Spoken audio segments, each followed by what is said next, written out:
Mga dahilan kung bakit ayaw umamin ng isang tao na nagloloko siya. Una, alam na alam niya na isang pagtataksil ang ginagawa niya. Kaya nga kung todo tanggi siya sa tuwing magtatanong ka kung may kinalalakuhan siyang iba. Nakikipagdebate pa siya sa iyo para ipamukhang nambibintang ka lang.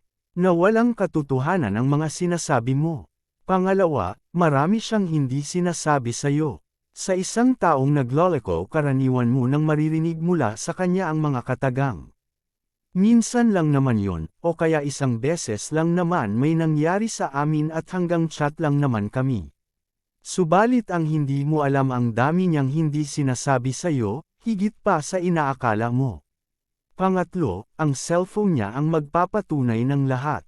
Kung sa tuwing kukunin mo ang cellphone niya, palagi niyang sinasabi na paranoid ka na o kaya kinokontrol mo siya. Ibig sabihin maraming bagay siyang itinatago sa iyo at ayaw niyang patuloy kang magtanong baka may malaman ka. Pang-apat, sa iyo niya isinisisi ang lahat. Ikaw ang sisisihin niya sa kanyang nagawang kasalanan, na kung mas nagampanan mo sana ng maayos ang lahat hindi siya titingin sa iba. Ginagawa niya ito dahil ayaw niyang mag-guilty sa nagawa niyang kasalanan kaya mas pipiliin niyang sa iyo isisi ang lahat.